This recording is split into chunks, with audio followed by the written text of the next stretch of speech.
Assalamualaikum warahmatullahi wabarakatuh. Alhamdulillah rabbil alamin wa bihi nasta'in wa nusalli wa nusallim wa nubarik ala nabiyyina Muhammadin wa alihi wa sahbihi ajma'in wa ba'd. Ya ikhwani wa akhwati fillah, para pemirsa Roja TV dan para pendengar Radio Roja dimuliakan oleh Allah Azza wa Jal. Selesai kita dari Ramadan membahas tentang zakat dan sebelumnya tentang permasalahan muamalat dan masuk bagian waris dari kitab Zadul Mustaqni' fi Ikhtisar al-Muqni' yang itu adalah ringkasan dari kitab Al-Muqni' yang ditulis oleh Al-Muwaffaq Ibn Qudamah Al-Muqni'nya, sedangkan Zadul Mustaqni' ditulis oleh ringkasannya itu ditulis oleh Imam Al-Hajjawi dan disyarah oleh banyak para ulama dan termasuk yang telah kita baca sebelumnya.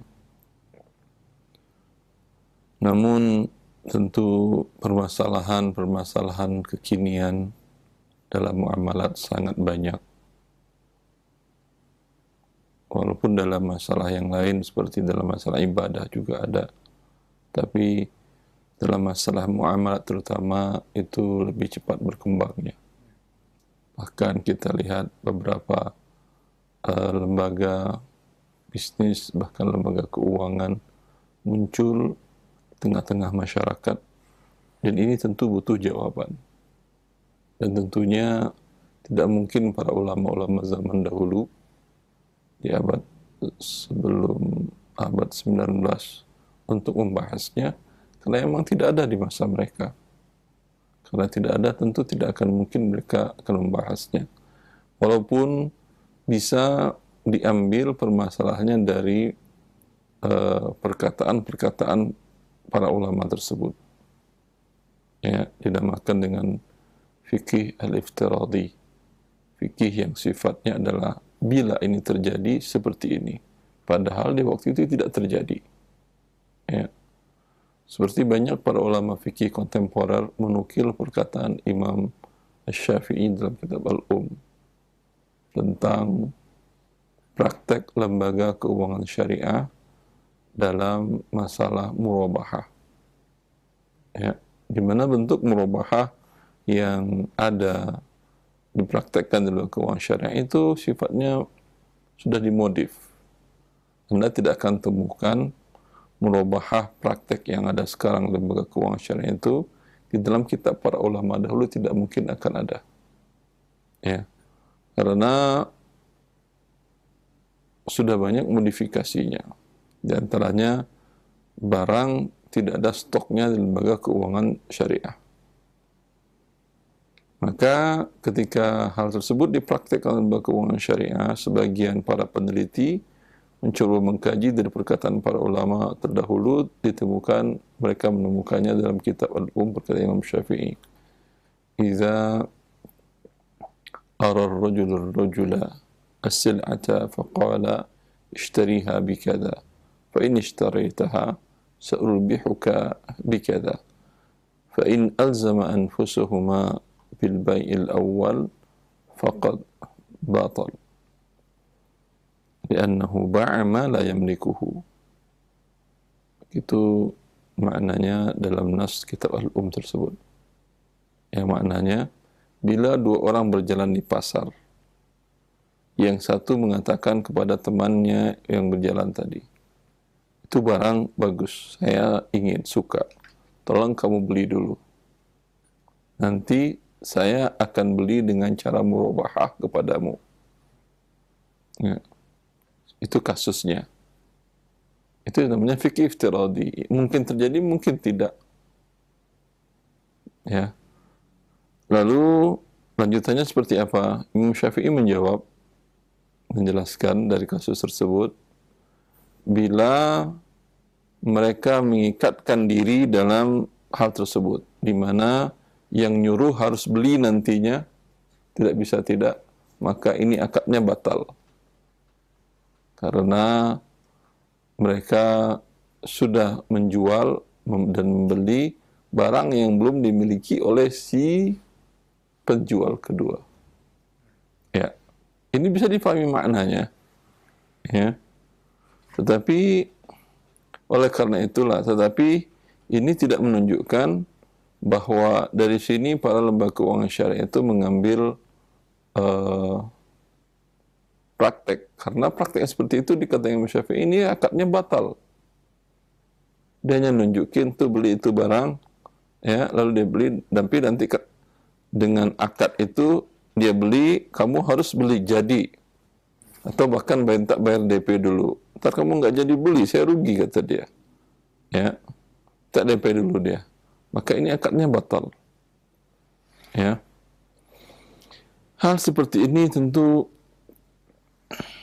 mengharuskan kita kembali merujuk kepada warisan para ulama-ulama kita. Ini di abad kedua Imam Syafi'i menulis kitab Al-Umnya ini, dinamakan dengan fikih iftiradhi, dan banyak ini dalam kitab-kitab para ulama kita dalam mazhab Hanafi, Maliki. Ya, Syafi'i sendiri kita lihat dalam Al-Um tadi, dan Imam mazhab Hambali. Maka kalaulah ada para peneliti-peneliti fikih mengumpulkan fikih iftiradhi ini, dikumpulkan, disatukan semuanya, kemudian dijadikan sebuah produk. Ya, mungkin masalah keuangan, masalah muamalat tadi, ini akan menjadi warisan yang luar biasa bagi umat. Dan dahulu salah seorang profesor kami yang mengajar, Profesor Dr. Saleh bin Utsman Al-Hulayil, mata'allahu bi'amrihi, semoga Allah menjaga beliau.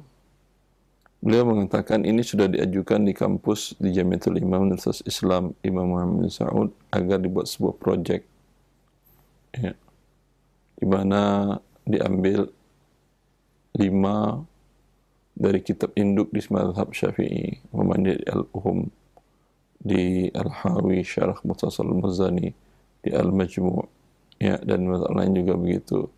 Hambali dari Al-Mughni, kitab-kitab yang besar, yang banyak di sana fikih iftiradhi tadi. Karena kalau fikih yang dibutuhkan dalam hidup hanya untuk panduan normal, cukup seperti kitab-kitab matan yang kecil-kecil. Al-Umdah ini akan kita bahas ini. Ya. Tetapi para ulama itu meluaskan pembahasannya tadi, karena seperti hal tadi, bila ini terjadi apa hukumnya, bila ini terjadi apa hukumnya, ya, sehingga ini bisa menjadi produk, sehingga kaum muslimin sekarang harusnya tidak mengikuti apa yang ada di tempat yang lain. Produk-produk lembaga keuangan syariah umpamanya itu tidak lebih dari sekedar apa yang ada di produk lembaga konvensional, di lembaga riba, lalu kemudian berusaha untuk dibersih-bersihin dari hal-hal ribanya. Terkadang pembersihannya itu tidak murni. Namanya pembersihan tidak murni. Mungkin wallahu alam, mungkin beberapa hal yang menyebabkan itu terjadi, ya, sehingga namanya sudah berubah menjadi akad-akad syariah, namanya mungkin istisna, mungkin murabaha, al-amir bisyira, dan lain-lain. Akan tetapi tempelan-tempelan yang haramnya tadi masih muncul. Ya, sama saja Anda menemukan sesuatu suatu yang kotor, kemudian Anda bersihkan. Itu tergantung. Kalau Anda membersihkannya itu bisa hilang yang kotorannya, bisa dia kembali sifatnya menjadi barang awalnya. Seperti itu. Tapi kan lebih bagus kalau itu produk murni yang dibuat oleh para ulama. Hampir tidak ada produk-produk lembaga keuangan syariah, yang ada itu merupakan produk murni. Ya. Produk murni yang dibuat oleh para ulama Islam, baik yang dahulu sampai sekarang. Dan fikih iftiradhi ini mengembangkan fikih tersebut apalagi terkadang berkaitan dengan ilmu-ilmu yang lain. Ya, Imam Nawawi dalam Al-Majmu' Syarhul Muhadzab, ketika ada sebagian pendapat dalam mazhab Syafi'i yang mengatakan kalau orang tidur itu keluar air, apa nama, ilar namanya itu, air liurnya, ya, air liurnya biasanya mungkin dinamakan macam-macam lah nama-nama di daerah masing-masing. Ya, sebagian ulama-ulama mazhab Syafi'i, kalau tidak salah Imam Al-Mawardi menukil dari beberapa ulama mazhab Syafi'i mengatakan itu najis. Mengatakan itu najis. Istidlalnya, cara pengambilan dalilnya, bahwa itu berasal dari lambung. Air itu berasal dari lambung. Yang berasal dari lambung, bila dia keluar ke atas, ya, seperti muntah, najis. Ya, begitu juga dia keluar melalui pelepasan di bawah, itu jelas najisnya. Tetapi Imam Nawawi mengatakan di dalam Syarhul Majmu', saya baca dan saya lihat langsung dalam Majmu', itu subhanallah, saya baca di buku yang ditulis oleh teman kuliah S2 dahulu, Profesor Dr. Abdul Aziz bin Ibrahim Asy-Syibil. Bukunya berjudul Madkhal li Dirasati Fiqhin Nawazil. Itu artinya bahasa Indonesianya pengantar kajian fikih kontemporer. Ya, dicetak dan ada PDF e-booknya ada di internet. Dan dicetak oleh Jamiatul Imam, oleh kampus sendiri. Mana beliau menemukan hal tersebut. Mana Imam Nawawi mengatakan, saya sudah mentahqiq masalah ini dan menanyakan kepada para dokter. Subhanallah. Itu abad ke-7. Beliau mengatakan, saya sudah menanyakan kepada dokter, betulkah itu berasal dari lambung? Itu ilmu kedokteran di masa itu menjawab, satu dokter pun mengatakan tidak berasal dari lambung, tetapi berasal dari kelenjar air liur di kerongkongan, bukan dari lambung.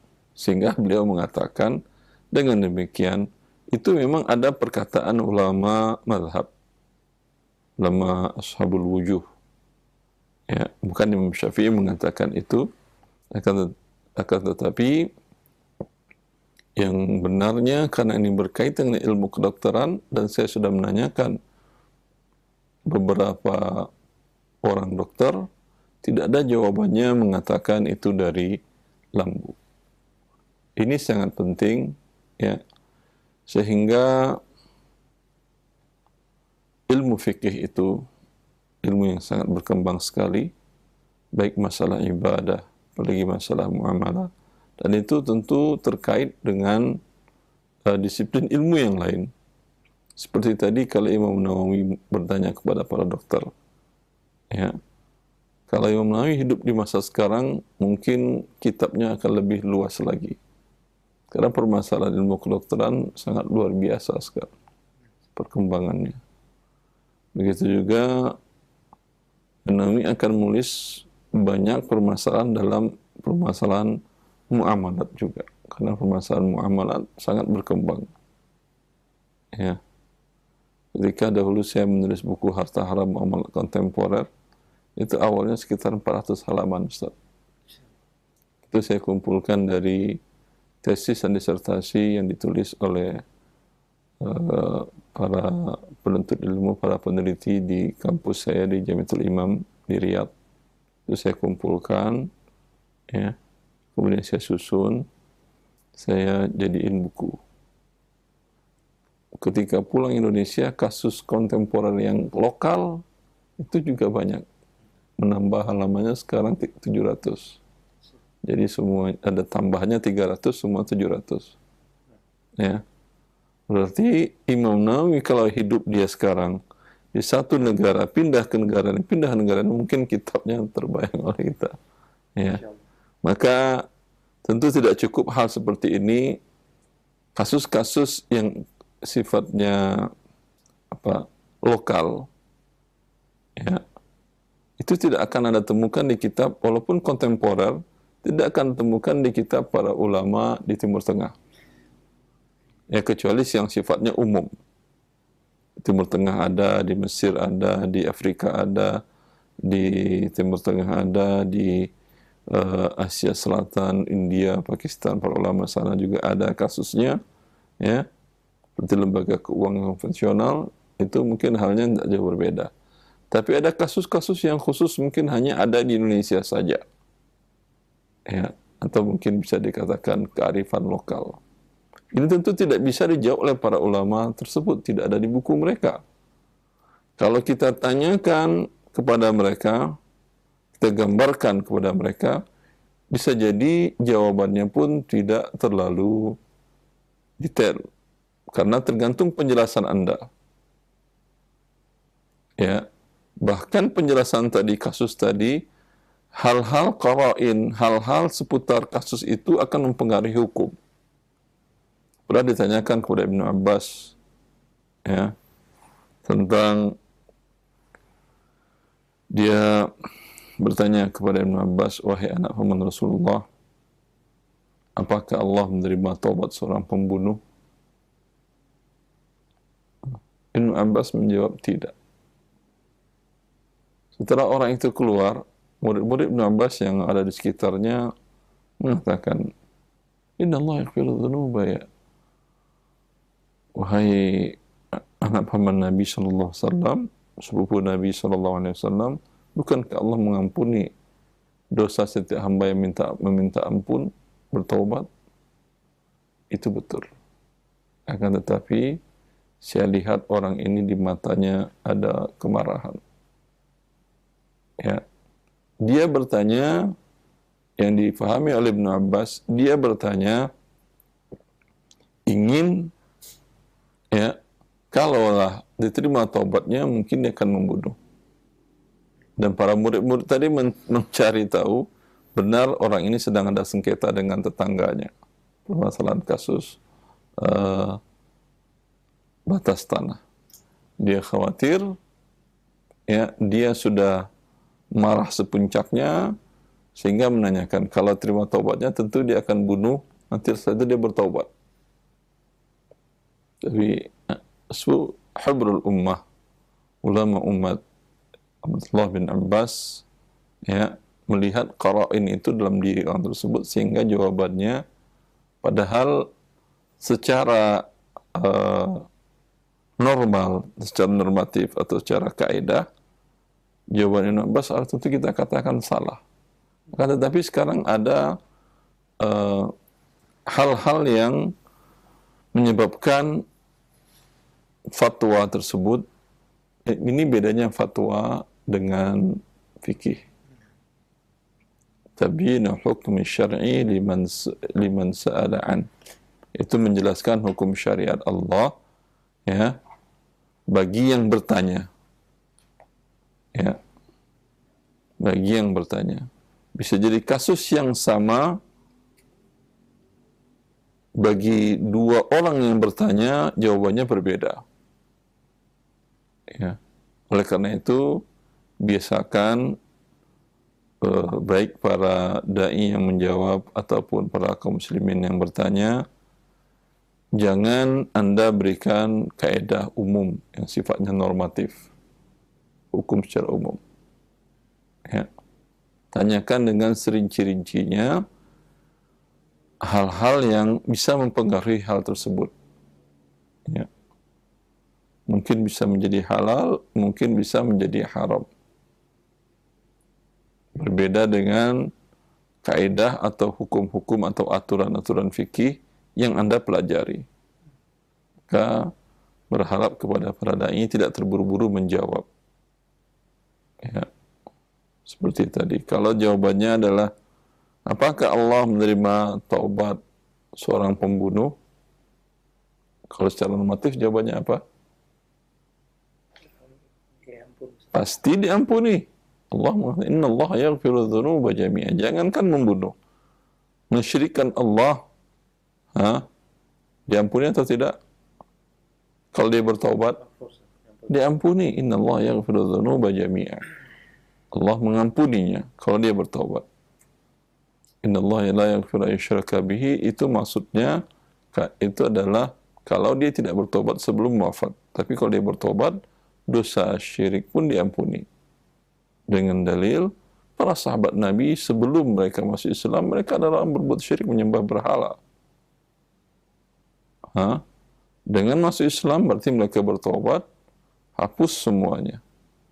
Apalagi dosa yang dibawa itu yaitu membunuh. Nah, kaidah dan batin seperti demikian. Tetapi kalau ada orang bertanya, ya, tentu kita tanyakan, ini kasus sudah terjadi atau belum? Kalau dia katakan belum, jawab secara normatif. Ya. Tapi kalau dia mengatakan sudah, seperti apa kejadiannya? Ya. Maka itu mempengaruhi sudah terjadi atau belum, kemudian terjadi itu seperti apa?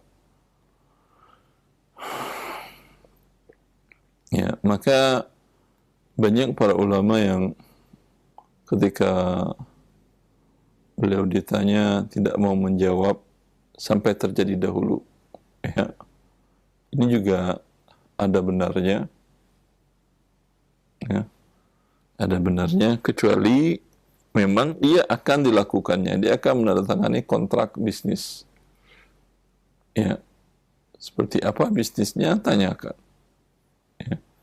Hal ini sangat penting untuk menentukan fatwa tadi. Walhasil, hendaklah para da'i dan para kaum muslimin membedakan dua hal ini, yaitu menjelaskan hukum syar'i bagi orang yang bertanya, itu dinamakan dengan fatwa, dan mengajarkan ilmu syar'i atau ilmu fikih kepada kaum muslimin itu sifatnya ta'lim atau mengajarkan, dan bukan fatwa. Ya, terkadang dua-duanya tergabung di satu majelis. Kadang seorang ustaz membuka kajian, menjelaskan dari kitab tertentu seperti yang biasa kita lakukan dengan membaca kitab para ulama. Itu menjelaskan hukum syar'i secara umum. Itu berarti mengajar. Kemudian ada jamaah yang bertanya. Itu bukan mengajar lagi. Itu namanya istifta, minta fatwa. Ya, perlu dijelaskan dengan serinci-rincinya. Dan ini juga mengajarkan kepada para penuntut ilmu syar'i, para pelajar dan para kaum muslimin, jangan Anda tahu suatu aturan fikih, oh ini tidak boleh. Lalu ada kasus terjadi pada diri Anda mengatakan, oh ini berarti tidak boleh.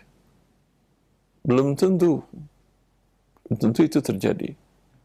Ya, akan tetapi lalu apa gunanya saya belajar kalau selalu harus bertanya minta fatwa? Ya, Anda belajar agar bisa Anda mengamalkan sesuai dengan hal tersebut. Tapi bila terjadi atau akan terjadi sesuatu yang tidak seperti yang Anda pelajari, berarti ini kasus baru. Dinamakan dengan nazilah. Sehingga Al-Imam Al-Barzali dalam mazhab Maliki menulis bukunya dinamakan An-Nazilah. Kasus yang terjadi itu termasuk kasus kontemporer. Tidak akan ditemukan kasus tersebut mungkin di kitab manapun. Maka ini lihat kemampuan Anda.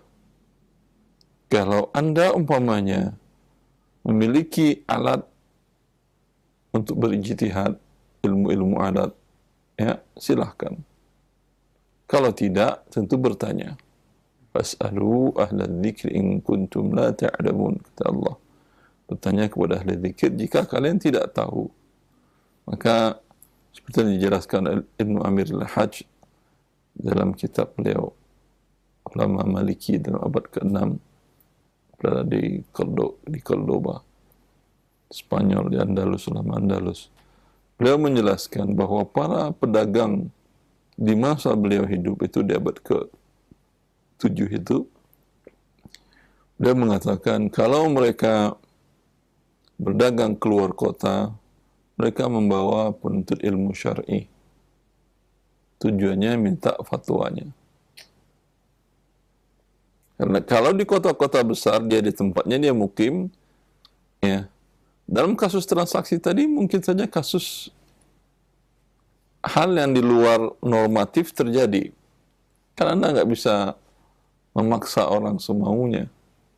Pasti terjadi hal-hal di luar kaedah umum tadi, kaedah hukum syar'i tadi.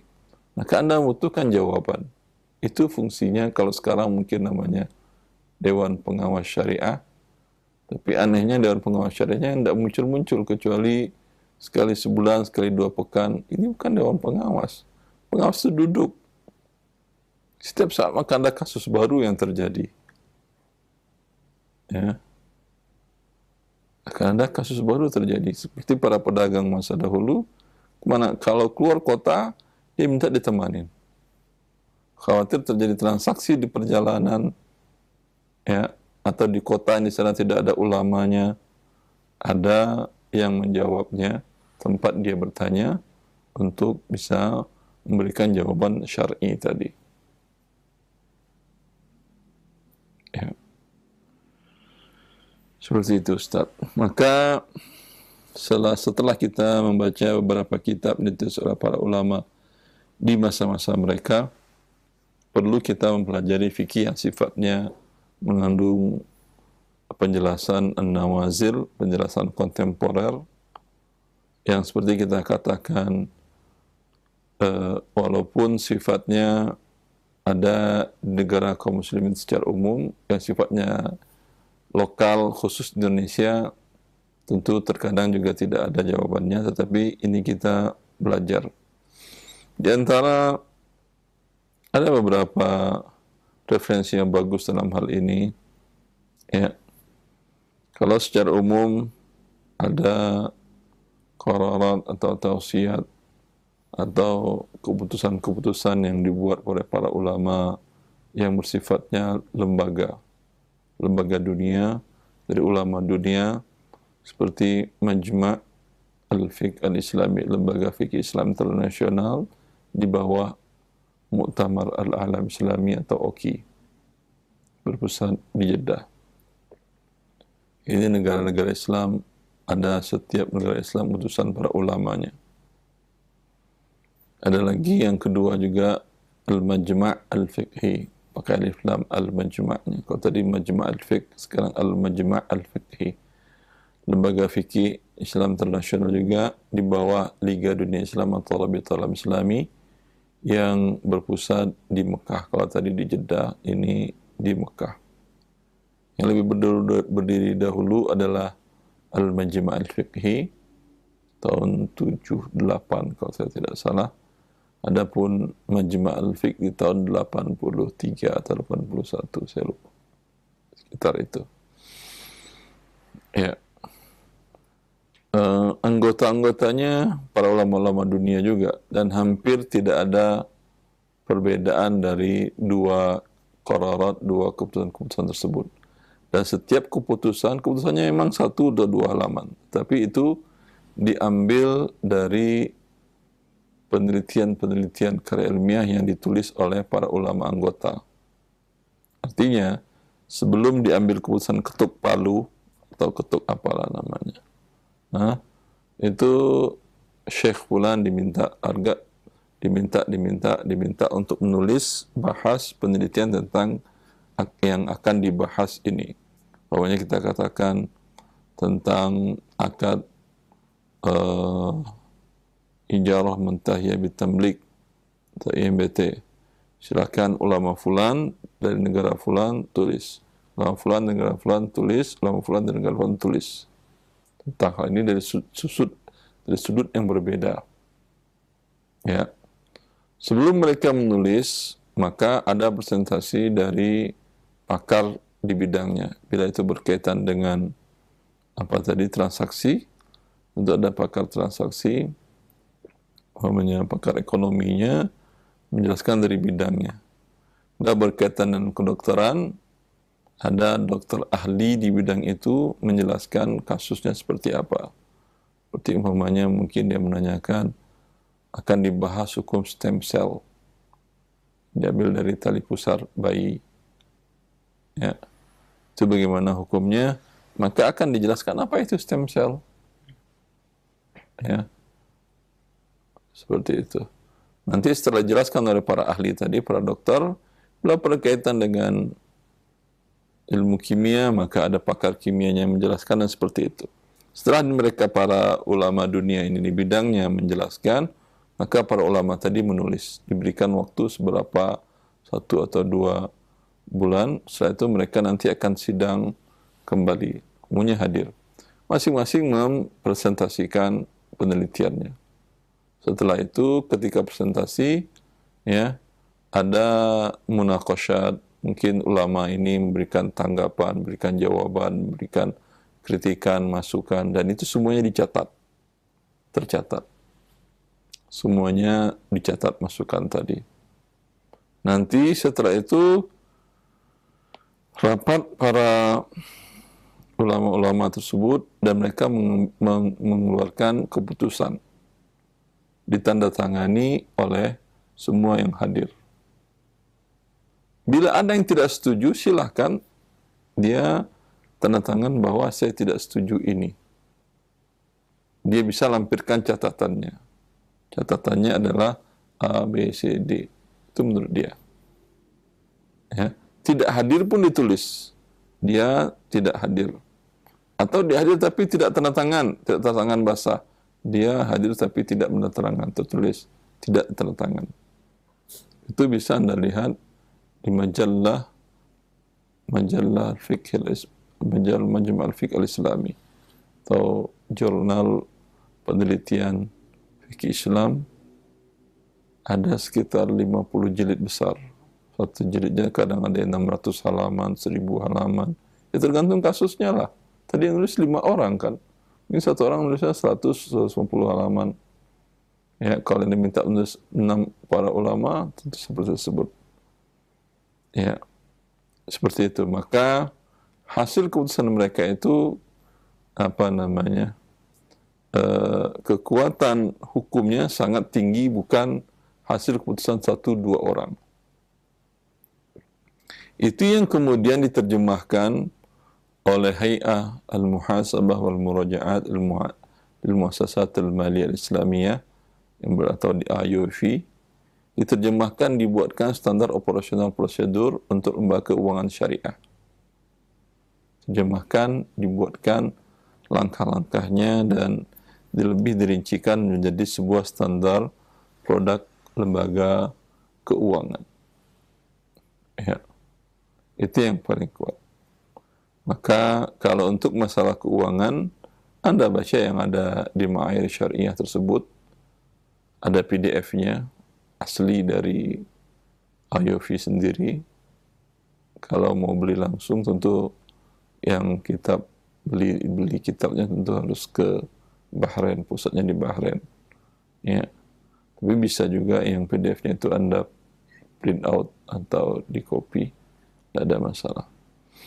Ya, seperti itu. Tentu ini lebih kuat daripada keputusan lembaga-lembaga yang sifatnya lokal. Masih lembaga, kita ini berbicara lokal. Ya. Seperti fatwa DSN atau fatwa ulama Azhar, itu statusnya lebih berbeda. Ini lebih di atasnya. Ya. Atau seperti ulama Saudi Arabia, apalagi sifatnya perorangan, itu akan lebih berbeda lagi. Ya. Ini penting. Maka selain itu, tetapi itu kalau itu kan kita pelajari masalah kontemporer melalui kitab seperti tersebut, tentu sifatnya tidak sistematis. Ya. Maka mungkin lebih baik kita ambil satu kitab fikih, ya, dan dia juga menjelaskan fikih ulama dahulu, dan dalam hal-hal yang berkaitan dengan bab tersebut, dia akan berusaha masukkan permasalahan-permasalahan kontemporer. wallahu alam. Ini tentu tergantung siapa yang menulis. Ya. Secara individu mungkin dikatakan sulit, kecuali orang yang punya himmah yang tinggi. Tapi alhamdulillah ada yang di depan kita ini akan kita pelajari ke depan. Profesor Dr. Abdullah bin Abdul Aziz Al-Jibrin.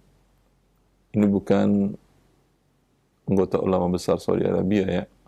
Ya, ini adalah profesor, dosen kuliah tarbiyah, Fakultas Pendidikan di Universitas Malik Saud di Riyadh. Kalau ulama besar adalah Abdullah bin Abdul Rahman Al-Jibrin. Tapi beliau juga yang penulis ini belajar ke Syekh Abdul Rahman, Abdullah bin Abdul Rahman, dan Syekh juga telah memeriksa tulisan beliau ini. Ya, jangan disamakan. Ini adalah Profesor Dr. Abdullah bin Abdul Aziz Al-Jibrin. Kalau ulama besar itu Dr. Abdullah bin Abdul Rahman Al-Jibrin rahimahullah. Ya. Kan kita baca ya. Dan sedangkan Syarh Umdatul Fiqh ini ditulis oleh Al-Muwaffaq Ibn Qudamah yang kitab asalnya, yang wafat pada tahun 620 Hijriah.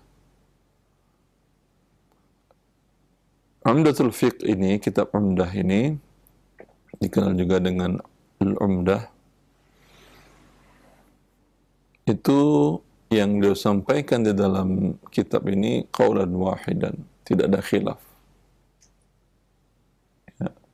Berbeda dengan apa yang beliau jelaskan dalam kitabnya Al-Muqni' dan Al-Kafi. Itu khilaf dalam mazhab dijelaskan seperti yang kita telah baca dari kitab Zadul Mustaqni', mukhtasar dari kitab Al-Muqni' tersebut. Lihat ada khilaf di sana. Teman khilaf dengan isyarat falau, lau, dengan menggunakan lau. Ya, itu menunjukkan permasalahannya, kasusnya ada khilaf para ulama mazhab Hambali sendiri. Ya. Sedangkan yang umdah itu qaul wahid, satu pendapat saja. Dan ini penting tentunya. Ya. Karena itulah kalau kita ingin pelajari fikih dari fikih sunnah dari hadis Nabi sallallahu alaihi wasallam, ya, banyak masalah-masalah yang tidak akan terlewatkan. Kasus-kasus yang akan terlewatkan. Ya.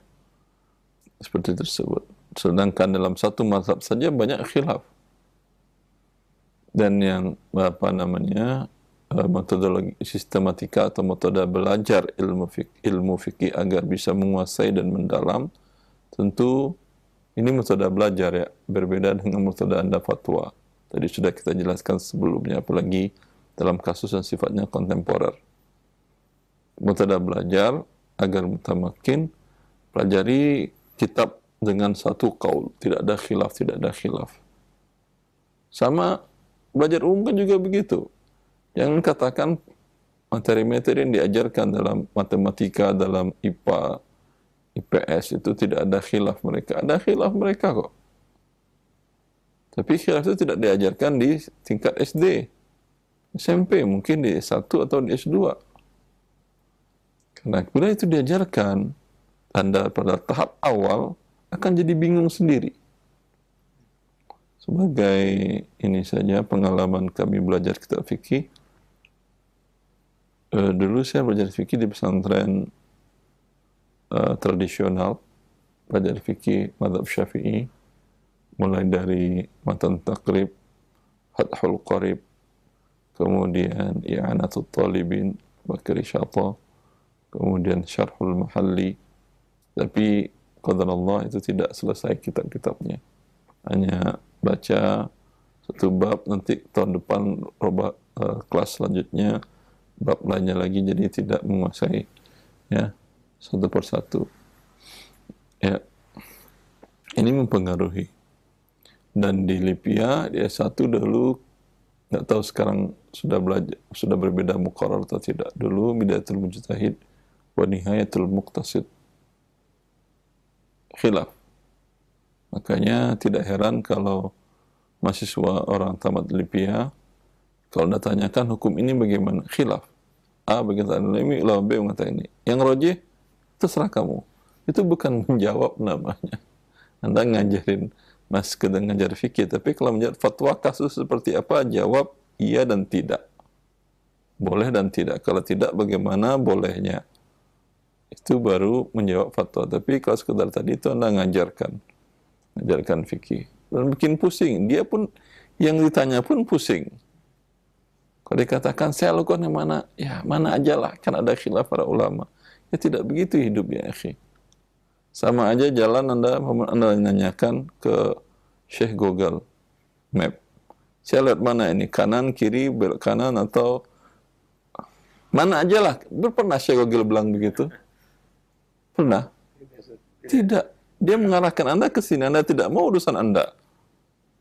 Ada arahan, begitu manusia hidup. Ada arahan. Ya, tapi udah, saya jelaskan yang penting mana, ya enggak lah. Ya, seperti itu kalau dalam dampaknya pelajari itu. Berbeda kalau di Riyadh, setahu saya di Jamiatul Imam, itu yang di kuliah syariah, S1-nya bukan Bidatul Mujtahid, Raudhul Murdi, dan itu juga adalah hasyiah dari Zadul Mustaqni, ya, dari kitab Zad, ya, Ibn Qasim. Itu yang lebih mengantarkan seseorang untuk menguasai dengan baik. Syekh Al-Muwaffaq Ibn Qudamah sendiri, beliau punya kitab hal tersebut, jenjang-jenjang itu. Pertama beliau tulis kitab Umdatul Fiqh, hanya qaul wahid dalam setiap permasalahan tadi.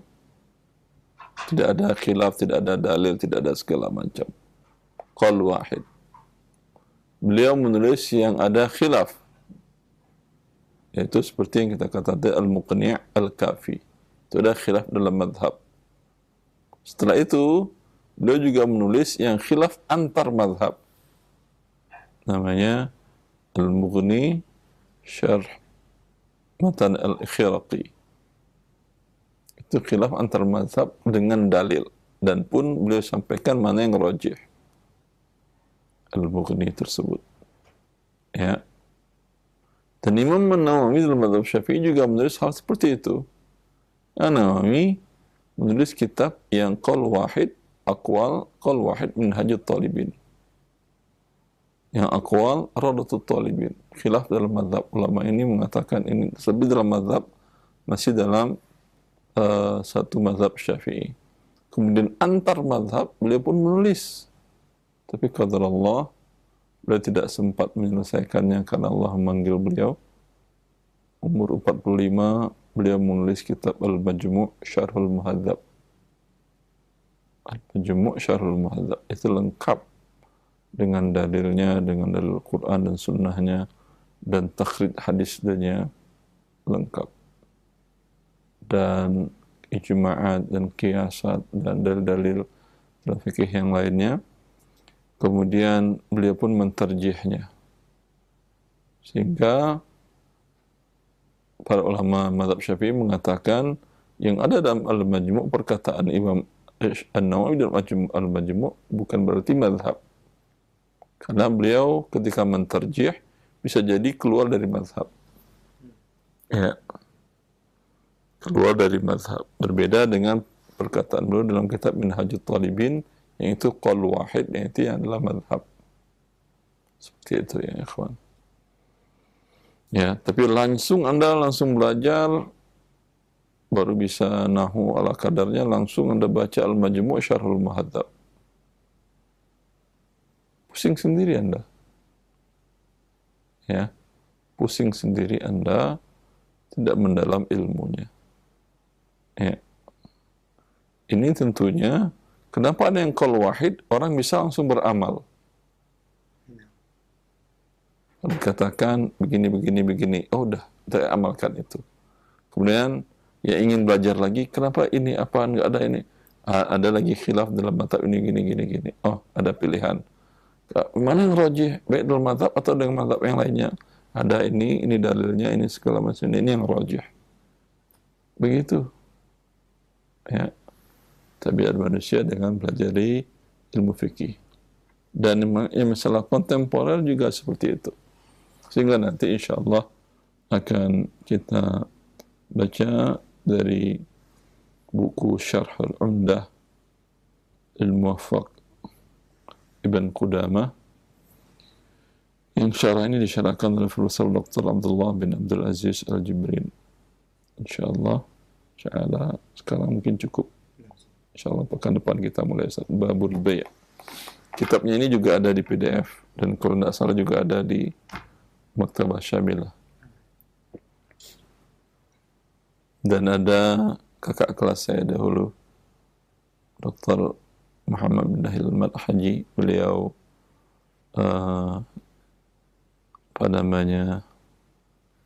pengawas senior syariah di Bank Ar-Rajihi. Beliau kumpulkan masail mu'asyirahnya saja dalam masalah muamalat.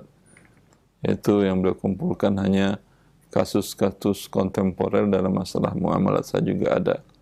Tapi ini tentu tidak akan nyambung kalau kita bahas fikihnya. Kita bahas dulu secara tersistematika fikih yang dijelaskan para ulama seperti dulu seperti apa, kemudian apa hubungannya dengan permasalahan kontemporer tadi, sehingga sedikit memudahkan kita untuk bisa mengetahui dan mengamalkannya.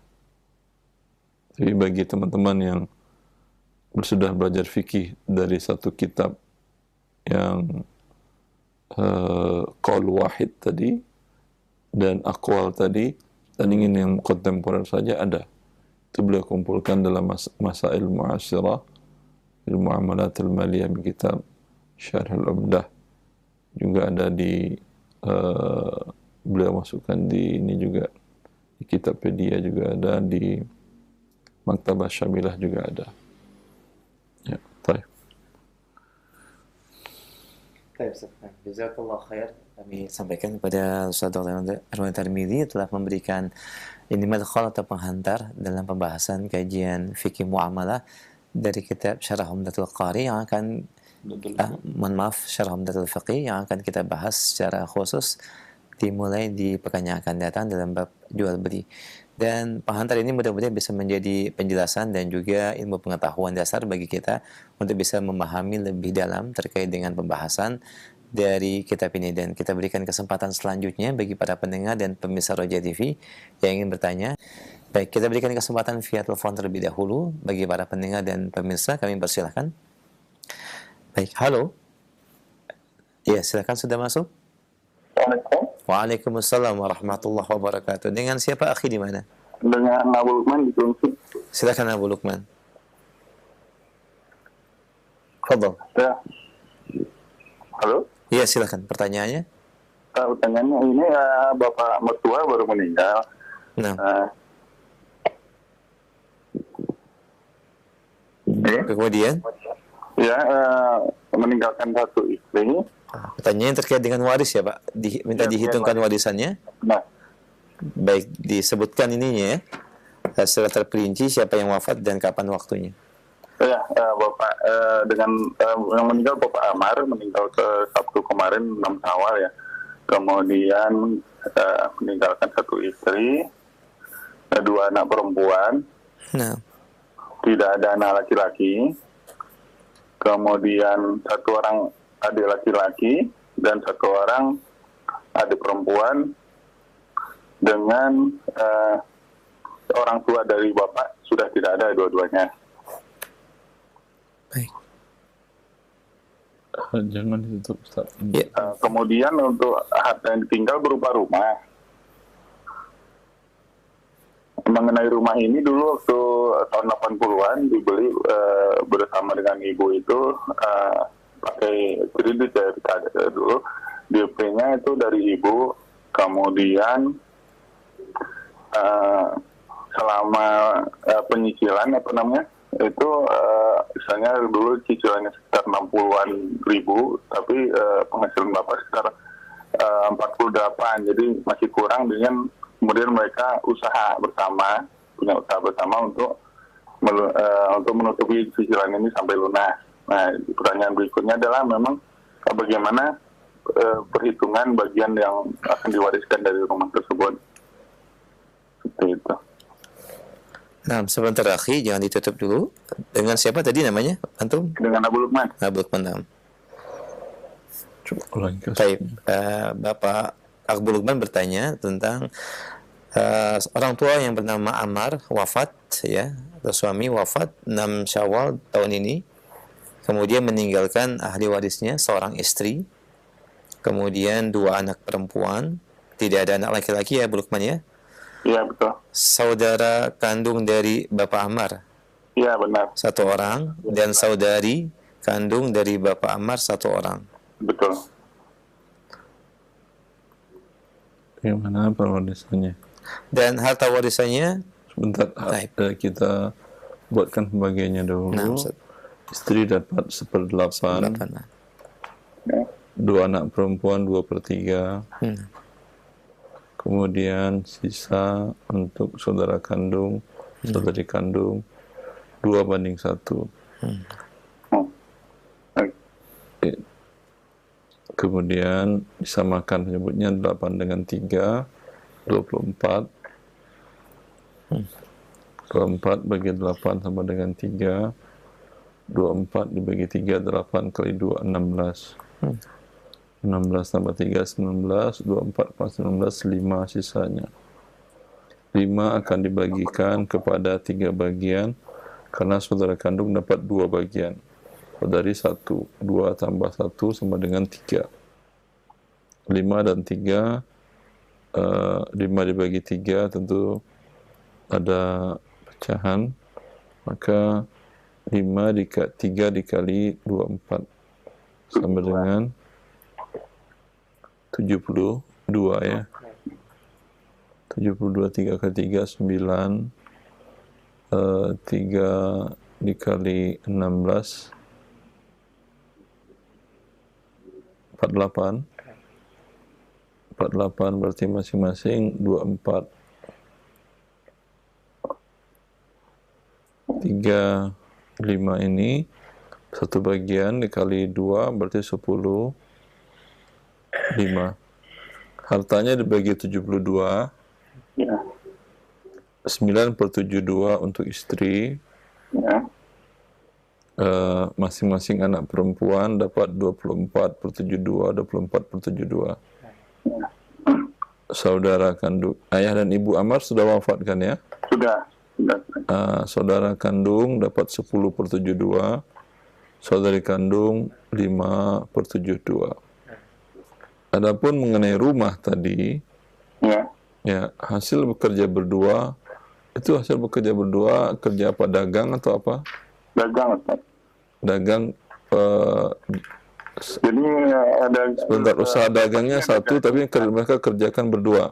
Bapak ini ada gaji, Ustaz, cuma gajinya di bawah dari cicilan. Jadi selain dari gaji, mereka usaha jadi untuk biar buatan hidup. Ya, sebentar pertanyaan saya.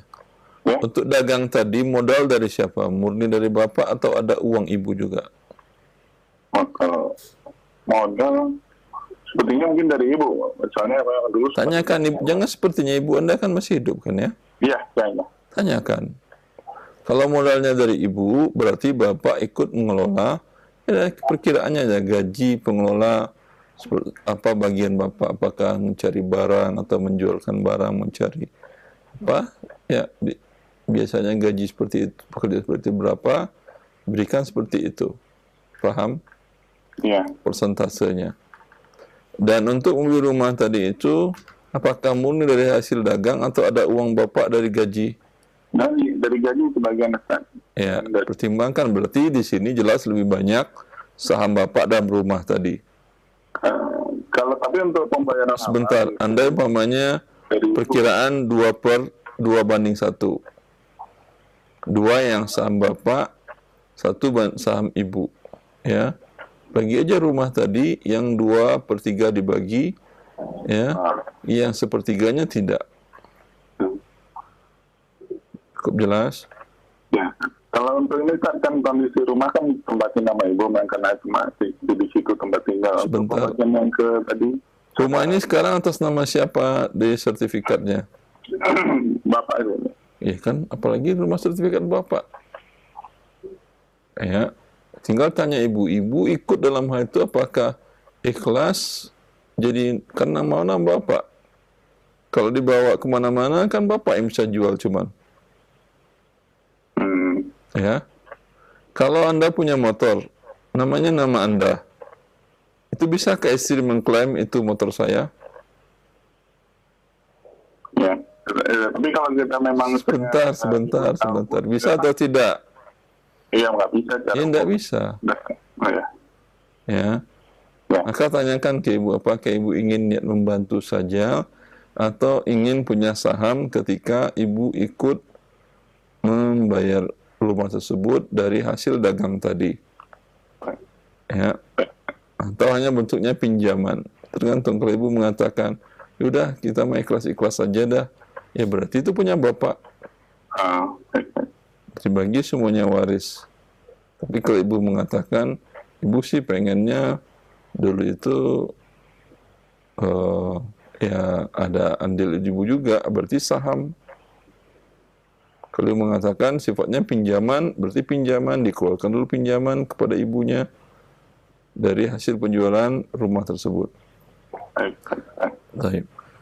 Nah, kalau untuk rumah sendiri kan ditempatin nama ibu saat ini, Pak. Kan, untuk tadi pembayaran ke dua saudara itu kan berarti kalau tidak ada uang cash misalnya untuk senilai dengan taksiran harga rumah nanti setelah dibagi, solusinya apa, Pak? Itu tadi Anda sampaikan solusinya. Ingin solusi lain begitu? Ya. Kalau nggak mampu membayar, bayar sewa. Ini kan 10/72 milik saudara. Maaf, 5/24 milik saudara-saudari. Ya. Kalau sewanya umpamanya 2.400.000, berarti 500.000 itu hak sewa daripada saudara-saudari. Paham? Selagi belum diuangkan, jadi disewakan berarti gitu ya. Ya, kalau mau diuangkan ada anak dari si istri Amar ini yang punya uang, ya udah kita saya bayarin aja ibu tinggal aja di sana, ya alhamdulillah, berarti nggak ada sewa lagi. Atau mereka mengikhlaskan, itu lain hal lagi. Yang penting jelaskan dulu hak mereka. Mereka mau mengikhlaskan, alhamdulillah. Cukup ngerti? Cukup. Masya Allah, alhamdulillah cukup jelas dan terjawab ya pertanyaannya. Barakallahu fiik, jazakallah khairan Bu Lukman di Cilengsi. Dan kita berikan kesempatan berikutnya masih di line telepon. Silakan di belakang Bu Lukman, kita angkat kembali. Halo. Iya, silakan, sudah masuk. Assalamualaikum. Waalaikumsalam warahmatullahi. Dengan siapa, di mana Pak? Saya dengan Pak Suparno di Cibubur, Pak. Pak Suparno di Cibubur, silakan pertanyaannya. Ya, begini Pak, saya mau nanya masalah pembagian waris ya Pak ya. Baik. Nah, Mau dihitungkan maksudnya ini Pak ya? Ya? Pertanyaan terkait dengan minta diperhitungkan. Iya betul. Baik, silakan Pak. Jadi gini Pak, orang tua saya dulu meninggal. Anaknya 8 Pak. Yang meninggal terlebih dahulu siapa Pak? Ibu. Istri. Iya. Namanya siapa? Nama istri itu? Saminem. Siapa? Saminem Pak. Saminem wafat. Dan dia punya harta, Saminem? Kenapa Pak? Punya harta beliau? Iya, peninggalannya adalah tanah, pekarangan, dan sawah, dan rumah. Atas nama Saminem? Iya. Ya, Itu, ya ini berdua Pak sama ayah saya gitu. Yang di sertifikat namanya siapa? Saminem atau suaminya? Ayah. Suaminya? Bapak Rasdin. Pak Rasdin, berarti itu tanah Pak Rasdin apa Saminem? Dua-duanya Pak, itu hasil berdua-duanya itu Pak. Namanya kok satu, tapi kok dua-dua yang punya, bisa begitu? Kan suami istri itu, Pak. Ya Pak, walaupun suami istri, hak masing-masing. KTP Anda bisa nggak suami istri KTP satu? Enggak kan ya? Iya, iya. Nah, Ya. yang Ala kulli hal, Saminem ketika membeli tanah dan rumah itu, tanah pekarangan dan sawah itu, ada andil uangnya dia kah? ada, Pak, ada. Ada. Iya. Berapa persen kira-kira? Kita udah lama-lama sekali ya, Pak. Ya kemungkinan kalau emang persentasenya yang memang yang bekerja itu adalah ayah saya, ibu saya itu ada 1.000 rumah tangga. Ya nggak banyak sih, Pak. Paling 25%-an lah gitu. Uangnya, kalau harganya 100 juta, 25 juta Saminem mengeluarkan uang. Betul. 25 juta dia ngeluarin uang. Betul. Dari uang diberikan oleh Pak Rasyidin. Betul. Ya udah, tidak ada masalah. Saminem wafat. Ketika dia wafat, berarti suaminya Pak Rasyidin masih hidup kan ya? Masih, Pak, masih. Ada suami, ahli warisnya, ayah ibu Saminem masih hidup Sudah meninggal. sebelum Saminem. Iya. Ya, baik. Anak Saminem laki perempuan berapa? Lakinya itu 6, perempuannya 2.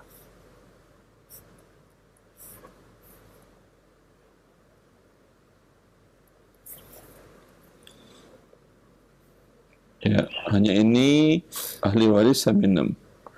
Suami 6 anak laki, 6 anak perempuan. Yang lain tidak dapat. Iya. Suami karena ada anak. Yang ahli warisnya yang meninggal udah 4, kok, Ustaz. Yang mana?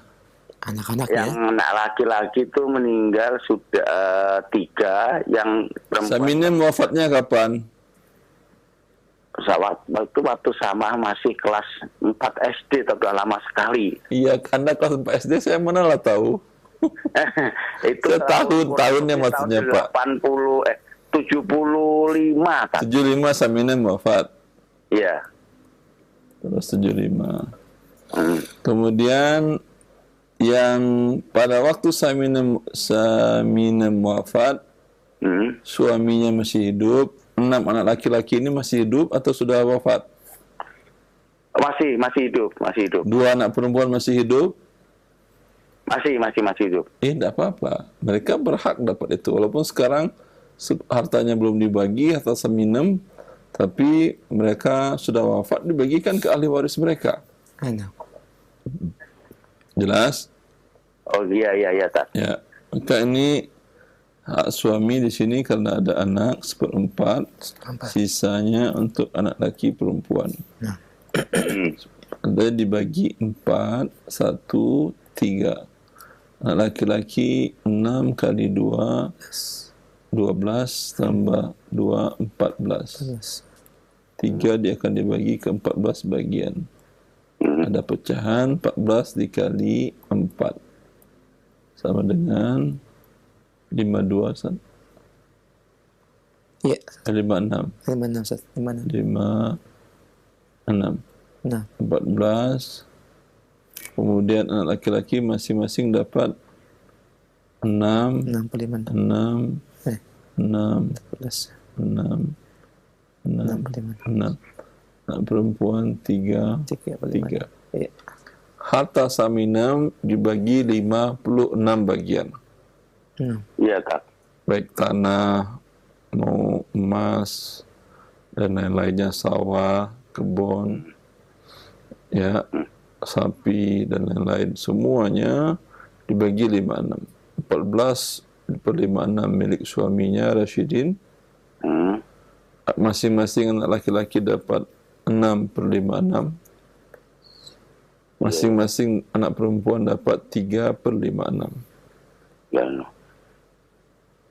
Ustaz, boleh nanya lagi, tak? Ya, silakan. Nah, kalau yang saudara yang udah meninggal tuh bagaimana ya, tak? Yang udah meninggal tuh. Pak, yang udah meninggal itu. Kita urut dulu. Siapa yang meninggal lagi setelah Saminem?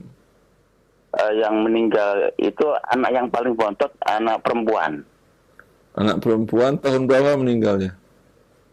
Itu tahun 87, Tat. Sebelum itu nggak ada lagi yang meninggal? 87 meninggal, terus anak nomor 2 laki-laki. Yang suami Pak Rasyidin kapan wafatnya? Pak Rasyidin itu wafatnya tahun 2000. Oh, masih belakangan ya? Ya udah. Pertama, kemudian yang wafat adalah anak perempuan dahulu. Tahun 80-an. 87 87? Iya, 87-an ya. 87. Tahun 87. Ini 87 saya kelas 1 SD, Pak. Tadi kan orang bilang Bapak SD. Ketika pas S3 SD, saya kelas 1 ini. Suami tapi masih di bawah umur sih, umur 12 tahunan, Mbak. Ya enggak apa-apa. Berarti bagian dia yang 3/56 akan dibagikan kepada ayahnya. Ayahnya itu Pak Rasyidin tadi. Iya.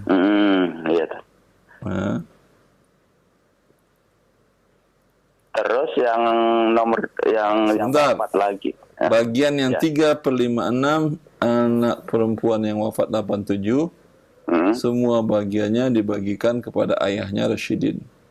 Iya, Tat. Ahli warisnya adalah ayah. Iya, Tat.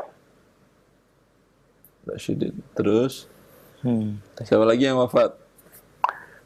Kakak saya yang nomor 2, namanya Sali, itu wafat tahun... Sali, sebentar siapa? Sali berarti laki-laki? Laki-laki. Ya, Sali wafat tahun berapa? Tahun, agak lupa saya. 2000,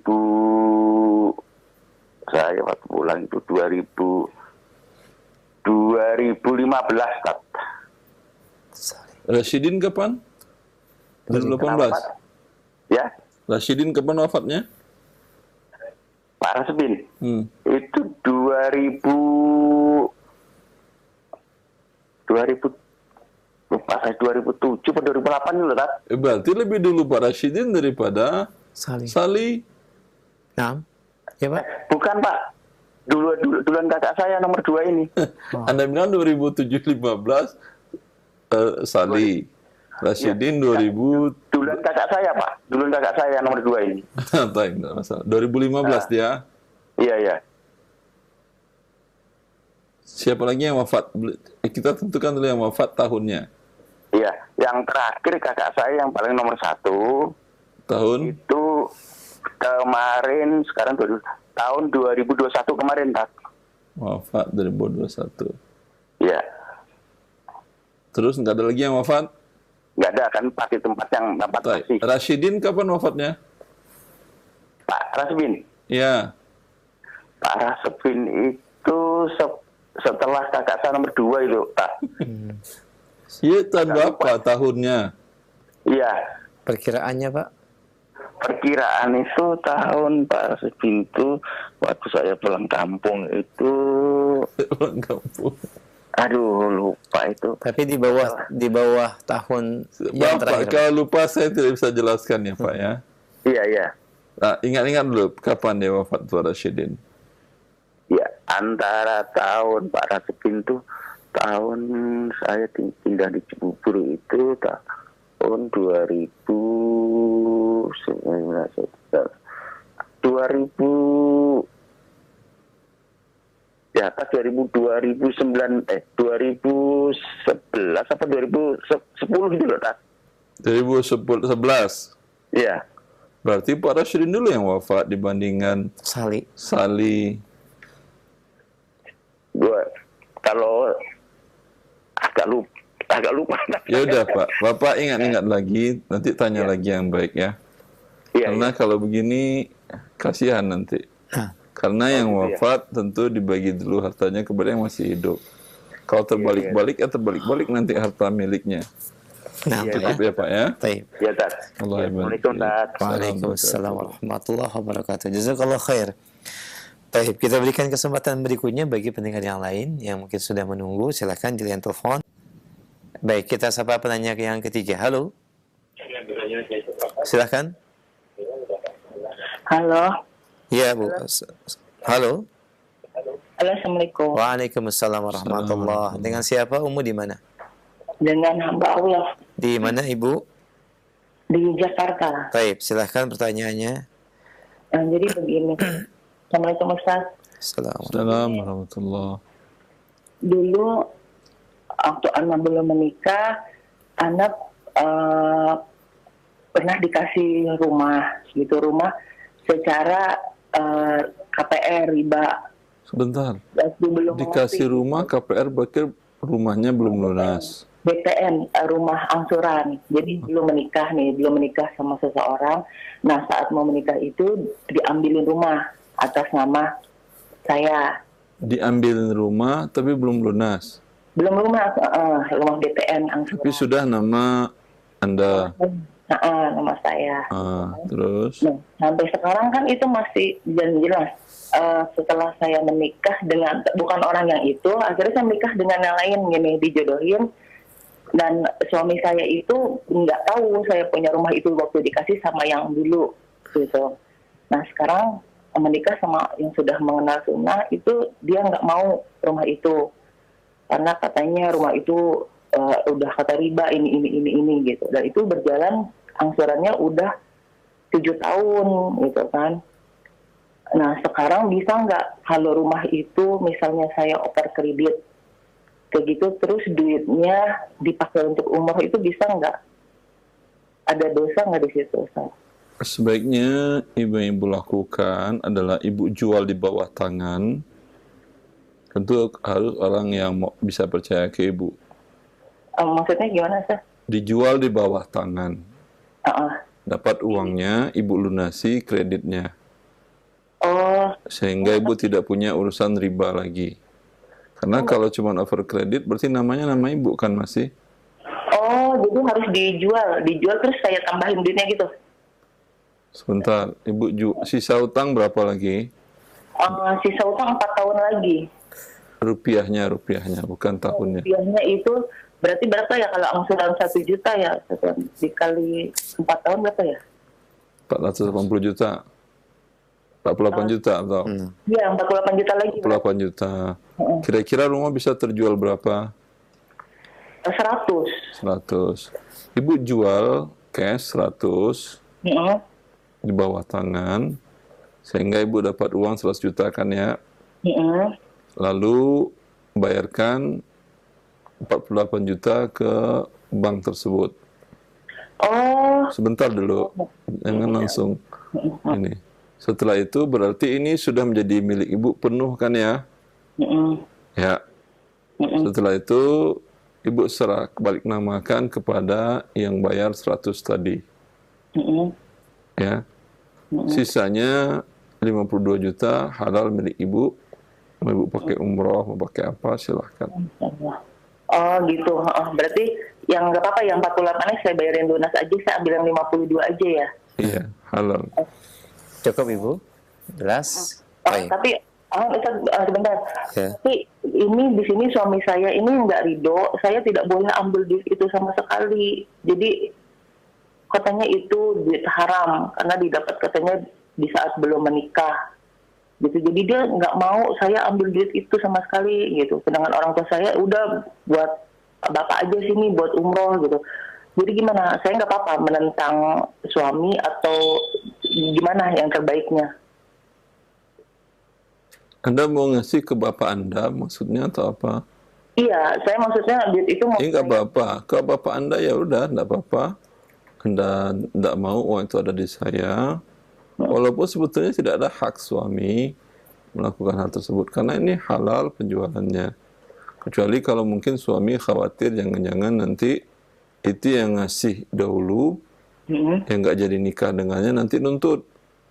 Enggak, dia bukan masalah itu, hanya karena katanya itu tidak halal gitu. Kalau masalah halalnya halal, yang haramnya itu adalah sisa ribanya tadi. Nah, Baik, Ustaz. baik. Ya. Cukup Ibu? Iya, sudah. Baik, alhamdulillah. Nah, jazakumullah khair. Jazakillah khair Ibu Barakallahu fiik. Kita selanjutnya berikan satu kesempatan kembali via telepon sebelum kami angkat dari pesan singkat atau WhatsApp. Dan mohon maaf bagi Anda yang bertanya terkait dengan waris, harap diperjelas ya terkait dengan ahli warisnya dan kapan wafatnya sehingga bisa kita sampaikan pertanyaannya. Baik, halo. Silakan, sudah masuk. Halo, Assalamualaikum warahmatullahi wabarakatuh. Waalaikumsalam warahmatullahi wabarakatuh. Ahlan. Dengan siapa, Umu, di mana? Dari Umu Iqbal di Padang. Silakan, Umu Iqbal. Iya. Ini ada yang ditanyakan Ustaz mengenai hibah. Ya, Ibu. Jadi ada kami ini dua adik-beradik perempuan. Jadi orang tua menghibah sudah meninggal. Ini termasuk harta ibu yang tinggal Ustaz, karena di sertifikat ini rumah dan tanah itu nama ibu. Iya, berarti punya ibu. Jadi, Terus iya, jadi ibu sekarang menghibahkan kepada kami karena katanya nanti ada pertengkaran antara kedua anaknya, jadi dihibahkan sekarang. Jadi bagilah secara baik-baik katanya kan. Ya, jadi bagaimana itu Ustaz? Apa sudah sah yang kayak gitu Ustaz? Apa perlu disertifikatkan? Karena ada ya harus disertifikatkan. Harus dibalik sertifikatnya, dipecah, dibalik. Nah, gitu. Iya. Oh iya. Jadi di sini ada juga Ustadz, sebelum menghibah, Bapak dulu ada menyuruh adik itu membangun 3 buah kedai yang pondasinya sudah Bapak yang punya. Jadi disuruh bangun. Jadi dalam pembagian itu, Bapak bilang begini, kalau misalnya yang membangun kedai itu si adik atau si kakak, jadi silakan yang kedai ini silakan ambil kayak gitu. Jadi yang rumah tetap punya si kakak untuk kata si ibu. Jadi bagaimana itu Ustaz, yang hasil dari pembangunan kedai itu? Apakah itu dibalikan dulu uang adik itu karena tidak ada hutang piutang antara adik dengan bapak Ustaz? Adik bangun di tanah ibu. Iya. Pondasinya bapak yang bangun. Iya, bapak. Dihibahkan untuk siapa saja. Iya. Ya, hibah siapa saja yang tidak boleh lah. Terus adik sudah bangun atau belum? Belum. Ya berarti pondasi kan milik siapa saja. Tapi sudah berapa lama waktu pondasi itu? Jangan-jangan sudah tidak bagus. Tak layak dibangun di atasnya. Bagus di ini Ustaz, udah dibangun baru sama bapak dan ibu. Oh, sudah bangun baru bapak ibu. Jadi milik siapa jadinya kata bapak dan ibu? Siapa yang membangun? Kan bapak dan ibu yang bangun. Berarti milik bapak dan ibu lah. Nah, yang ininya Ustaz, yang badannya ke atas Ustaz. Pondasinya kan bapak ibu. Jadi yang melanjutkan pembangunan itu ke atas. Jadi siapa yang mau yang membangun sampai selesai, jadi silakan dia yang jadi pemilik kedai itu. Ya, jadi yang Bapak masih hidup. Bapak sudah meninggal, Ustaz. Baik. Kemudian sampai sekarang sudah jadi kedainya? Sudah. Siapa yang bangun? Adik. Adik. Ya itu punya adik, berarti ju'alah namanya. Terus? Jadi gimana Ustaz kalau misalnya hibahnya? Kalau menurut ibu, yang kedai lurus ke belakang itu untuk adik, yang rumah lurus ke belakang itu untuk si kakak. Jadi gimana itu Ustaz? Apakah uang adik itu dikeluarkan?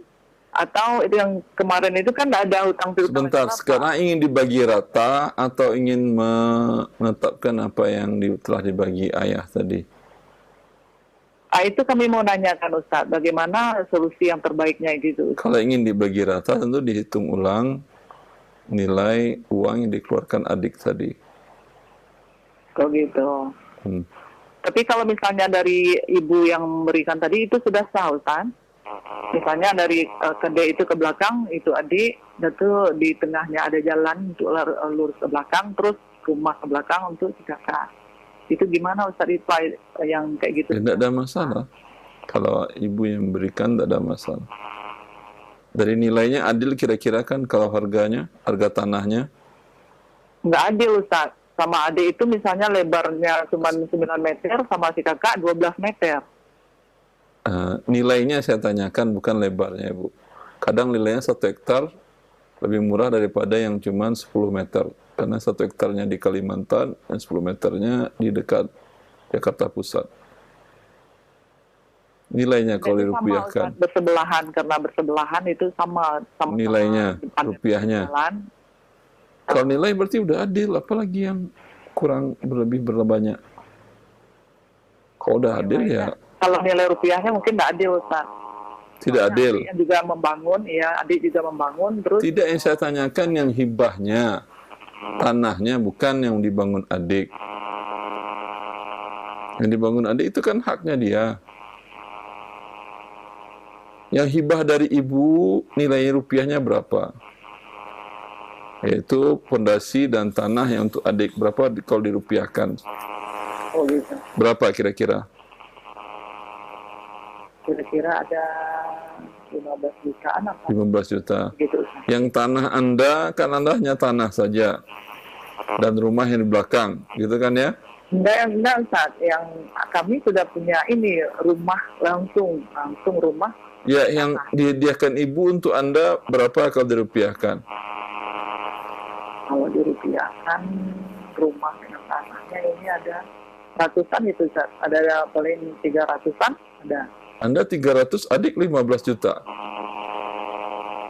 Betul? Ya, itu maksud kami yang dalam pembagian ini kan memang tidak adil, Ustaz. Karena Tidak adil. Maka dengan demikian, agar adilnya Anda bilang ke ibu, ya, Anda mungkin bayar dengan uang, tidak ada masalah, ibu berikan tanah seperti itu namanya, tapi selisihnya ini kan menjadi 315 juta. 315 juta dibagi 2 berapa jadinya? 157. iya. Anggap 157. Ya, dikurang 157, 15, selisihnya 104. Berapa berarti? 142. 142 juta Anda bayarkan ke adik. Jelas? Oh, kayak gitu, Ustaz. Sehingga adil jadinya hibah si ibu.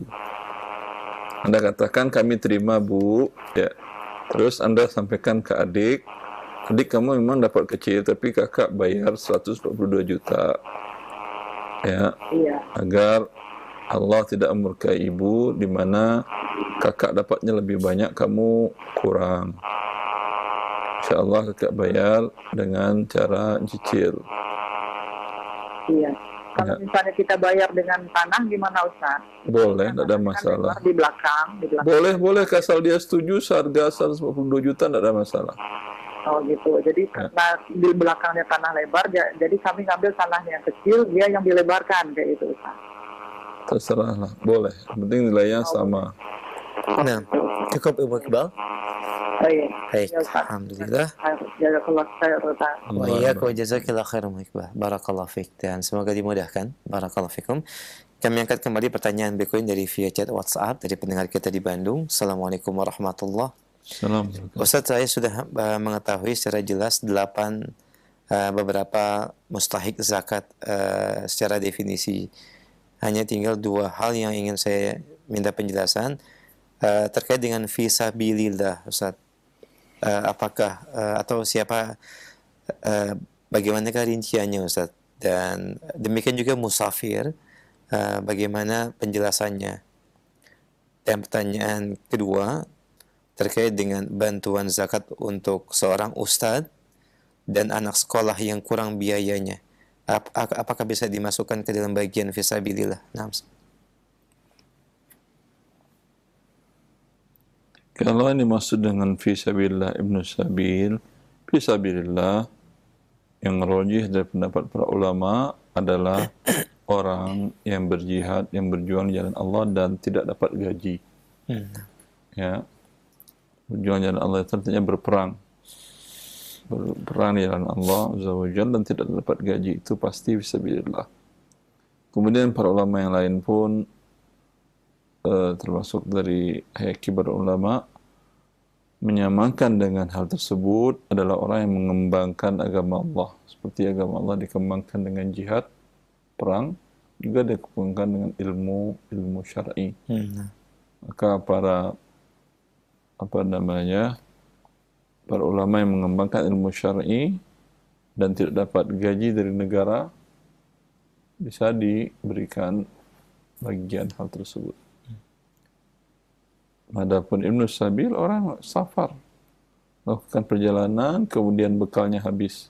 Tapi kalau perjalanan bekalnya habis, ATM-nya isinya masih banyak dan banyak tempat untuk tarik tunai, ya alhamdulillah itu tidak termasuk. Cukup jelas, jazakallah khair Ustaz. Demikian pendengar yang bertanya, dan kami angkat kembali pertanyaan berikutnya. Saya membuka travel umrah Ustaz, di mana DP peserta saya gunakan untuk usaha fast moving Ustaz, yang mungkin pergerakannya lebih cepat. Bagaimana Ustaz hukumnya? Boleh, tidak ada masalah. Karena memang DP itu pendapat mayoritas para ulama menjadi milik penerimanya. Dan halal bagi dia tidak jadi hilang pun halal. Jazakallah khair. Demikian pemirsa Raja yang ada di Bandung, barakallahu fiik. Kami angkat kembali pertanyaan berikutnya. Ustaz, apakah seorang ayah yang wafat dan hanya memiliki anak perempuan saja dan istrinya masih hidup, bagian kelebihannya diberikan kepada saudara laki-laki saja atau saudara laki-laki ayah saja Ustaz? Mohon pencerahannya. Dibagikan kepada asabah. Asabah ada bin nafs, ada bil ghair, ada ma'al ghair. Kalau ada bil ghair, ada saudara laki-laki dan saudara perempuan, maka untuk mereka. Allah. Jazakumullah khairan. Kami angkat kembali pertanyaan berikutnya dari pesan chat WhatsApp. Assalamualaikum warahmatullahi wabarakatuh. Saya bekerja di sebuah perusahaan dan saat ini saya diminta untuk menjadi divisi yang menandatangani asuransi karyawan Ustaz, di mana adanya persetujuan dari pihak perusahaan apabila ada karyawan yang wafat maka keluarganya mendapatkan jaminan asuransi. Bagaimana hukum perkara ini Ustaz? Jazakallah khair. Yang ditandatangani klaim asuransi atau akad pembuatan asuransi? Di sini klaim asuransi Ustaz. Klaim asuransi nggak ada masalah. Bila itu sebatas haknya dia. Apa sebatas haknya dia adalah premi yang dibayarkan oleh karyawan tadi. Kan karyawan ikut asuransi yang dibayarkan oleh perusahaan. Ya, sebesar premi itu hak dari karyawan tadi. Adapun pertambahannya bagi si karyawan halal. Ya. Bagi karyawan kenapa halal? Dia dapat gratis.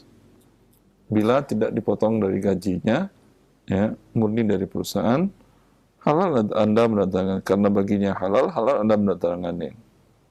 Jadi kalau dia dipotong gaji, maka yang halal bagi dia hanya sebesar premi yang dibayarkan dari gajinya. Allahu a'lam. Nah, jazakumullah khair Ustaz. Demikian pendengar yang bertanya, barakallahu fiik. Kami angkat kembali pertanyaan berikutnya terkait dengan waris.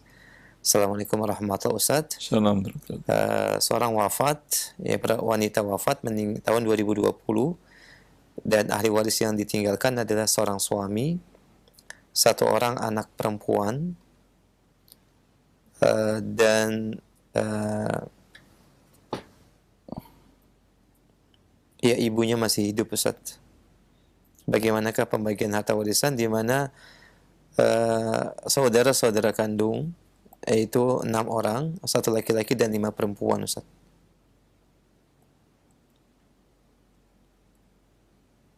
5 saudari. 6. Suami dapat 1/4, ibu 1/6, anak 1/2, saudara-saudari sisa kalau ada. 6. 4, 6, 2, 12, 3, 2, 6. Sisa 1. 6. Ya, 1 dibagi 7. 7 dikali 12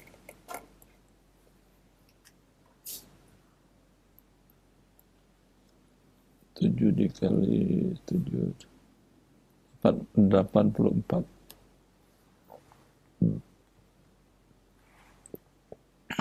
84, 21/84 hak suami, hartanya dibagi 84, suami mendapatkan 21/84, ibu dari yang meninggal mendapatkan 14/84, anak perempuan masing-masing dapat 21/84, saudara mendapatkan 2/84, saudari masing-masing mendapatkan 1/84. Baik. Untuk anak perempuan berapa satu?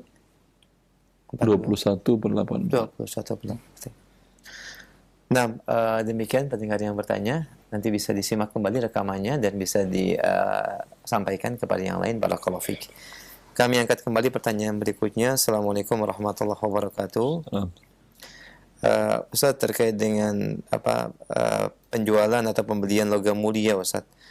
Pertanyaannya adalah, bolehkah pembelian dengan cara online dan kemudian dikirim beberapa hari berikutnya, Ustaz? Jazakallah khair. Tidak boleh. Jadi riba nasiah. Pembelian dengan cara online berarti tidak ada serah terima barang. Yang ada serah terima uang bisa online, tapi emas tidak bisa online. Allahu a'lam. Demikian jawabannya. Barakallahu fiik. Kami angkat kembali dari WhatsApp. Assalamualaikum warahmatullahi wabarakatuh. Ustaz, Ana ingin bertanya bahwa Ana baru mengetahui bahwa memesan barang inden pada reseller harus dibayar lunas, tidak boleh menggunakan DP. Apa yang Ana harus lakukan, Ustaz, apabila Anda sudah melakukan hal tersebut? Apa Anda membatalkan transaksi tersebut atau Anda cukup melunasinya saja, Ustaz? Jazakallah khair. Mengulang akadnya yang penting. Masalah lunas melunasi tidak ada masalah. Hanya diulang akadnya setelah diterima barangnya. Baik. Demikian pendengar yang bertanya. Barakallahu fiik wa jazakallah khair. Kami angkat kembali pertanyaan berikutnya. Assalamualaikum warahmatullahi wabarakatuh. Terkait dengan zakat amwal, Ustaz, apakah diperbolehkan bagi muzaki untuk menyerahkan secara langsung kepada kerabatnya dengan asumsi bahwasanya dia mustahik dan kekurangan secara lahiriahnya dari kebutuhan-kebutuhan hidupnya, Ustaz? Jazakallah khair. Tidak ada asumsi pasti. Anda cek dulu, tanyakan berapa pendapatannya, berapa hartanya, asetnya, tabungannya, dan segala macam. Bila Anda lihat dia mustahik, di mana harta yang ada tidak bisa memenuhi kebutuhannya, ya, baru dia berhak menerima zakat, baru boleh Anda berikan zakat kepada dia. Bila hanya asumsi Anda saja, ternyata realnya tidak seperti itu, menurut Anda dia berkebutuhan khusus, tapi sebetulnya dia punya harta yang menyebabkan dia tidak bisa menerima zakat, maka zakat Anda tentu tidak sah. Wallahu a'lam. Jazakumullah khair. Pendengar dan pemirsa, kita akan berikan kesempatan kembali via telepon untuk satu penelpon terakhir di kesempatan pagi ini. Silakan. Halo. Silakan, sudah masuk. Assalamualaikum warahmatullahi wabarakatuh. Waalaikumsalam warahmatullahi wabarakatuh. Dengan siapa, Umu, di mana? Dengan Ibu Rima di Bandung. Baik, Ibu Rima, silakan.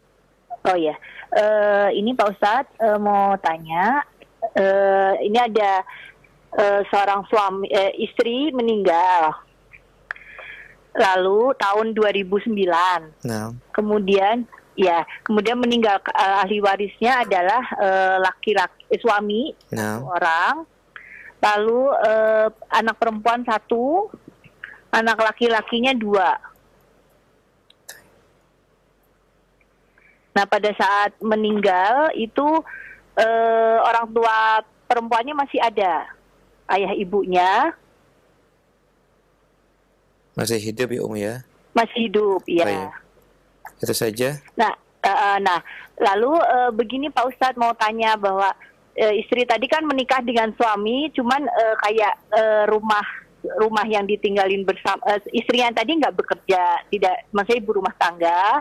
lalu rumah yang ditinggali selama ini itu atas nama suami, kendaraan dan semuanya itu atas nama suami. Nah, istri itu mendapat hibah dari orang tuanya, itu adalah rumah yang ditempati orang tuanya saat itu, sama kebun gitu, Pak Ustadz. Sebentar, rumah yang ditempati orang tuanya berarti belum serah terima? Sudah diserah terima, sudah dibalik nama, tapi memang orang tuanya masih hidup, jadi sama suaminya nggak apa-apa, silahkan ditempati saja sama istrinya juga gitu. Iya, nggak apa-apa. Gitu Berarti itu dibagi waris. Oh iya. Nah, waktu itu karena rumah yang ditempati bersama itu adalah atas nama suami, kemudian ternyata meninggal istrinya, kemudian ada pihak kakaknya dari istri ini menuntut bahwa maksudnya istrinya tuh harus mendapat warisan dari suaminya gitu loh, Pak Ustadz. Warisan dari suami yang meninggal istri? Jadi istri kan meninggal, Pak Ustadz. Istri yang meninggal, ya istri yang meninggal. Nah, berarti kata si pihak keluarga istri berarti ada warisan untuk ayah ibunya gitu. Iya, yang tanah tadi kan milik istri, cuman namanya suami. Tanahnya masih atas nama istri karena itu tanah milik istrinya gitu loh, Pak Ustadz, dari orang tuanya. Iya, yang tanah itu dibagi waris. Ayah dapat, ibu dapat, suami dapat, anak dapat, seperti itu. Iya. Oh, oke. Sama rumah yang ditempati orang tuanya berarti dibagi waris juga gitu, Pak Ustadz? Itu punya istri atau punya suami? Punya istri. Iya, dibagi waris. Semua harta istri dibagi waris. Oh ya, untuk saudara-saudara kakak kandungnya gitu dapat nggak, Pak Ustadz? Tidak. Oh, oke. Oh, berarti untuk rumah, enggak ya, Pak Ustadz? Untuk rumah yang ditempati suami istri yang sudah wafat ini? Nah itu gimana ya, Pak Ustadz? Karena itu rumah istri apa rumah suami? Rumah suami sih, cuman katanya tadi kan kata Anda semua istri. Gitu. Kalau rumah suami ya tidak dibagi waris lah.